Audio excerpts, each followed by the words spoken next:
The alarm goes off at 5 a.m., not with a melody, with necessity. Ivan opens his eyes. The room is dark. The room is freezing. The thermometer outside reads 32 degrees C, minus 32 Celsius. That's 25 Fahrenheit, the kind of cold that burns your lungs when you breathe. Novosibirsk, Siberia, middle of Russia, middle of nowhere, middle of winter. Ivan is 42 years old. He works at a metal factory, has worked there for 19 years. His salary is 35,000 rubles per month. At current exchange rates, that's $306 for a month, for everything. Same morning, same country, 3,400 kilometers west. A different alarm, a different temperature, a different life. Somewhere between Monaco and the Mediterranean, on a yacht longer than a football field, Roman Abramovich wakes up, the Eclipse. His super yacht. Cost $600 million, annual maintenance, 60 million, 2 men, same country, same passport, same economic system, completely different universes. This is Russia. This is the lottery you never signed up for. Ivan sits up in bed, carefully. His back hurts. 19 years of factory work. Lifting, bending, standing. The body keeps score. He can see his breath. Inside the apartment, the heating works, barely. The building is Soviet era, 1978. The insulation is a joke. The pipes rattle. The cold seeps through the walls like water through a sieve. His wife, Natasha, is already awake, making breakfast, tea, bread, whatever they have. She works at a school, cafeteria, 22,000 rubles per month. That's $226. Together they make 57,000 rubles, about $586 per month. For 2 adults, for rent, for food, for heat, for life. Their daughter Anastasia is 16, still sleeping. She goes to the local school, good grades, dreams of university, dreams of Moscow, dreams of leaving Siberia. Even doesn't tell her the truth. University costs money they don't have, even if she gets in. Even if she gets a scholarship. Moscow rent is 30,000 rubles per month, more than his entire salary. He gets dressed, layers, thermal underwear, shirt, sweater, jacket. Outside it's 32 degrees C. The walk to the factory is 20 minutes. The bus costs 35 rubles. He walks, saves money. The street is frozen, ice everywhere, salt and sand spread by the city trucks. His boots crunch on the snow. His breath comes out in clouds. His face stings. Everyone he passes looks the same, bundled up, heads down, moving quickly. In Siberia, you don't linger outside in winter. You move with purpose or you freeze. The factory looms ahead. Gray concrete, Soviet architecture, functional, brutal, no beauty, just purpose. He clocks in at 6 a.m. The factory is marginally warmer than outside, maybe 10 degrees C. They work with metal. It conducts cold. Your hands are always cold, even with gloves. His supervisor nods. No words, just nods. They've worked together for 15 years. There's nothing left to say. The shift is 12 hours. 6 a.m. to 6 p.m. Sometimes longer if there's a rush order. No overtime pay. Just the expectation that you'll stay. Because if you don't, someone else will. And you'll be unemployed. And in Novosibirsk, unemployment means freezing. Lunch is at noon. 30 minutes. Soup from a thermos. Bread. Sausage if they have it. Today, just bread. A co-worker, Sergei, sits down next to him. 38 years old. Looks 55. Factory work ages you. Did you hear? Sergei asks. Hear what? Mobilization. They're calling up more men for Ukraine. Ivan's stomach drops. He's 42. He thought he was too old, but the age limit keeps rising. First it was 35, then 40. Now they're talking about 45. I have a friend in Rostov, Sergei continues. Says they're taking anyone. Doesn't matter your age, doesn't matter your health. They need numbers. Ivan doesn't respond. What can he say? Refuse? You can't refuse mobilization in Russia. That's prison, or worse. Go?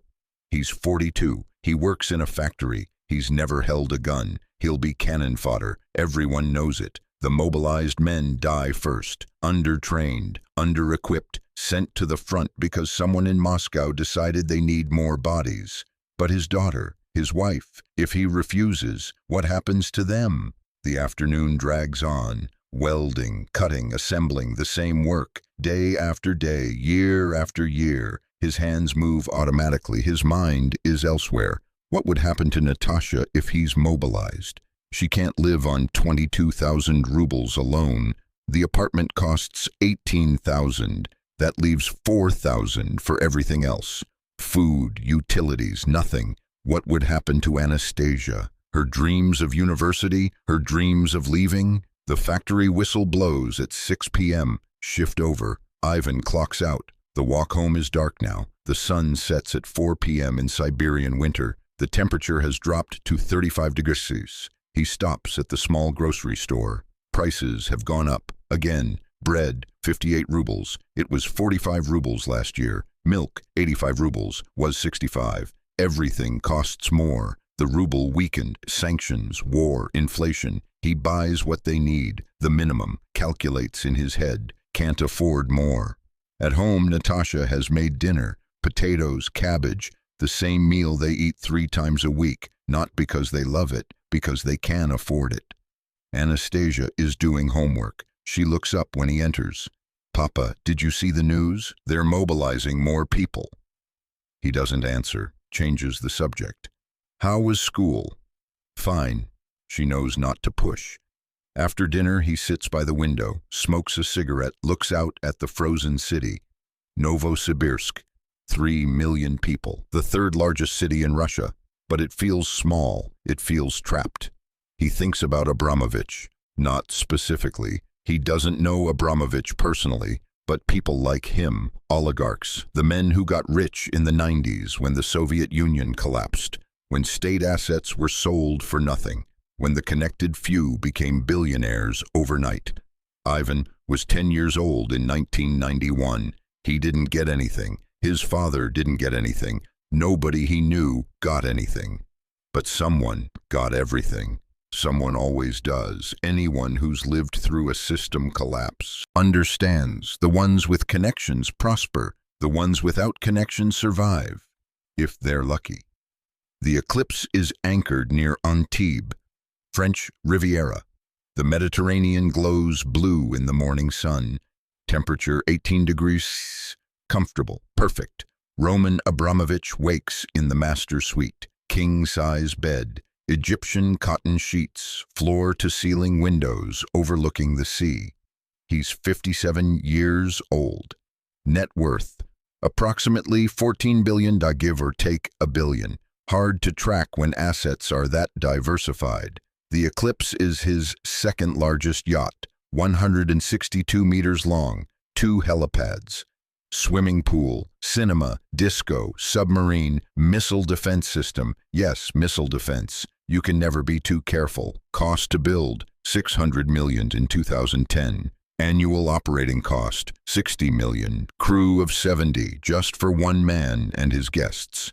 He checks his phone, markets, investments, news. His wealth is managed by teams of professionals, lawyers in London, accountants in Switzerland, advisors everywhere. Breakfast is served on the upper deck. Fresh fruit, croissants, espresso, prepared by a private chef, Michelin star quality, every meal. He owned Chelsea Football Club, bought it in 2003 for $233 million. Sold it in 2022 under pressure from UK sanctions. Sale price, 4.25 billion, not bad for a 19-year investment. The sanctions. That's been complicated. After Russia invaded Ukraine, the West imposed sanctions on oligarchs. Assets frozen, travel restricted, accounts blocked. Abramovich was hit, but less than others. He has Israeli citizenship, Portuguese citizenship, options, diversification, good lawyers. Some oligarchs have lost everything, their yachts seized, their properties confiscated. Their accounts frozen. Abramovich lost some, kept most. That's the difference between a good oligarch and a great oligarch. Preparation. His fortune was made in oil and aluminum. In the 1990s, when Russia privatized, when Boris Yeltsin sold state assets to raise cash, when the rules were unclear and the opportunities were endless, you needed connections, you needed timing, you needed ruthlessness. Abramovich had all three. He became governor of Chukotka, a remote Siberian region, in 2000. Why? Tax advantages, political protection, Putin's approval. He invested billions in Chukotka, built schools, hospitals, infrastructure, genuine good works, but also, not coincidentally, a relationship with Putin. Loyalty demonstrated, protection secured. When you're an oligarch in Russia, your wealth exists at Putin's pleasure. That's not a metaphor, that's a fact. Mikhail Khodorkovsky learned that lesson. Once Russia's richest man, 15 billion. Then he challenged Putin. Then he went to prison for 10 years. Released in 2013. Broke, exiled, warning sent, message received. Abramovich never challenged Putin. He stayed loyal, he stayed quiet, he stayed rich.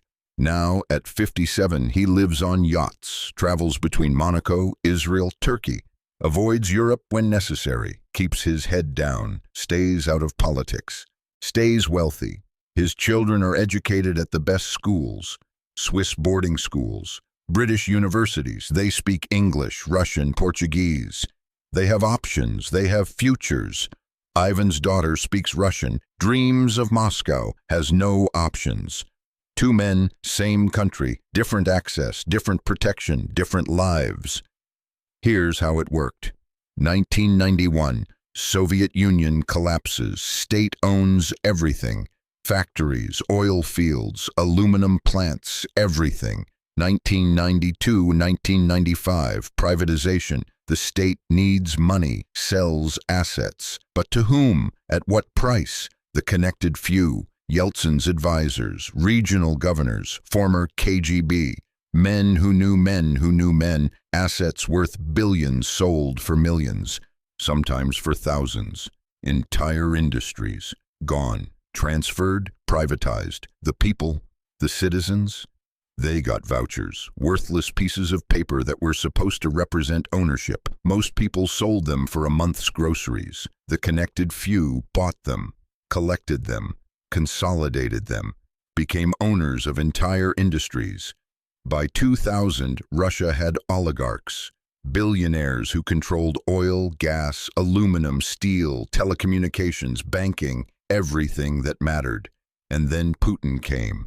2000, Prime Minister first, President later, the new power. He made a deal with the oligarchs. Stay out of politics, keep your wealth.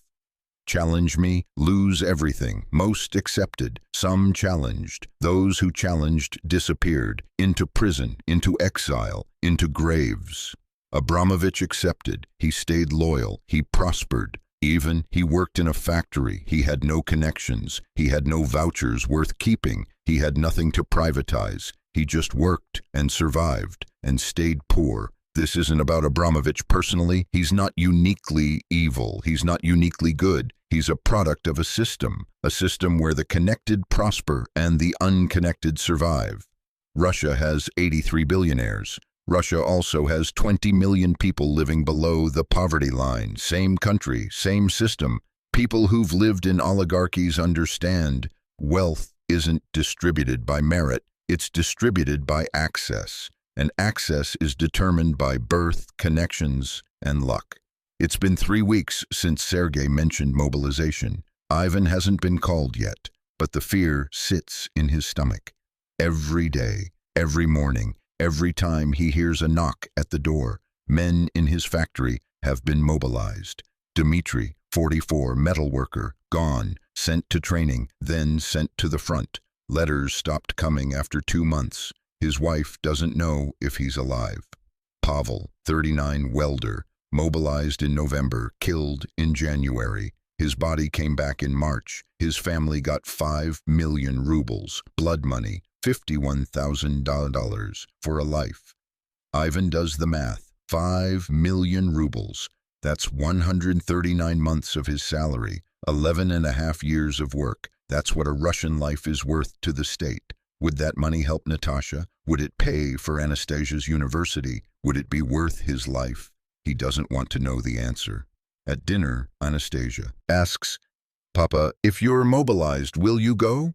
Natasha glares at her. "Don't ask that." But Ivan answers, honest, "I don't know." "What do you mean you don't know? You can't go. They'll kill you. If I refuse, they'll put me in prison. Then you and your mother have nothing." "We'll manage," Natasha says, but her voice is uncertain. Will they manage? On 22,000 rubles, with rent at 18,000, with food prices rising, with winter lasting 6 months? This is the choice Russia gives its men. Die for the state or abandon your family. There is no third option.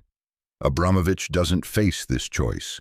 Oligarchs' sons don't get mobilized. They're in London, in Dubai, in Tel Aviv. They're safe, protected by wealth, protected by connections, protected by citizenship they can buy. Ivan's daughter isn't protected. Even isn't protected. Their protection is poverty. Maybe they're too poor to matter. Maybe they'll be overlooked, but probably not. Here's what's important to understand. Ivan isn't lazy. He works 12-hour days in freezing temperatures, in dangerous conditions. He's worked for 19 years without complaint, without protest. He's not stupid. He understands the system. He sees the oligarchs. He sees the wealth. He knows it's not fair. But what can he do? Protest? That's prison. The last major protests were in 2021. Navalny's supporters, they're in prison now, or dead, or exiled. Leave? Go where? How? His passport expired. Renewal costs 5,000 rubles. He doesn't have it. Even if he renewed it, where would he go? Europe doesn't want Russians. America doesn't want Russians. Who wants a 42-year-old factory worker from Siberia? He's trapped, not by choice, by circumstance, by birth, by a system that decided his value before he was born, and now the system wants him to die. In Ukraine, for a war he doesn't understand, for reasons he doesn't believe, because someone in Moscow decided they need more bodies. This is what empathy means, not agreeing with every choice, but understanding why choices are limited. Ivan isn't a hero. He's not a villain. He's a man trying to survive in a system designed to grind him down. Anyone who's felt powerless understands. Sometimes the bravest thing you can do is just keep living. Just keep waking up. Just keep providing for your family. Even when the cold is 35 degrees. Even when the salary is $360. Even when the state wants you dead. Ivan is 42. Abramovich is 57. Ivan makes $360 per month. Abramovich is worth $14 billion. Ivan lives in a Soviet apartment in Siberia. Abramovich lives on a $600 million yacht. Ivan might be mobilized. Abramovich's sons will never be mobilized. Same country, same passport, same system, different access, different protection, different outcomes. The cold Siberian night settles over Novosibirsk. 37 degrees. The coldest night this week. The pipes rattle, the wind howls, the city sleeps. Ivan sits by the window, smokes, thinks. Tomorrow he'll wake up at 5 a.m. He'll walk to the factory. He'll work 12 hours. He'll come home. He'll repeat. Until he can't. Until mobilization comes. Until his number is called. Or maybe it won't come. Maybe he'll be overlooked. Maybe he'll survive. That's all he wants. Not wealth, not yachts, not billions. Just survival. Just the chance to keep providing. Just the ability to see his daughter grow up. Somewhere in the Mediterranean, Abramovich sleeps in Egyptian cotton sheets. The yacht rocks gently. The temperature is perfect. The future is secure. He worked hard. He made smart decisions. He earned his wealth. But he also had access. He had connections. He had timing. He had luck. Ivan also works hard. Ivan also makes smart decisions. But he doesn't have access. He doesn't have connections. He doesn't have luck. This isn't a story about good versus evil. This is a story about systems, about how some systems protect some people and grind down others. Russia is beautiful, vast, rich in resources, rich in culture, rich in history. But Russia is also cold, hard, unforgiving, especially if you're born without connections, especially if you're born in Siberia, especially if you're born ordinary. 2 men, 2 lives, 1 country. The question isn't whether they deserve their fates. The question is, in a country where access determines everything, what does deserve even mean? Ivan doesn't know. He just knows he's cold, he's tired, and tomorrow he'll wake up and do it all again, because that's what ordinary people do. They endure, they survive, they hope. Not for yachts, not for billions, just for another day, another winter, another chance. This is Russia, both of them, all of it. The oligarchs and the factory workers, the yachts and the frozen apartments, the billions and the $360 salaries. 2 faces, 1 nation, the coldest morning.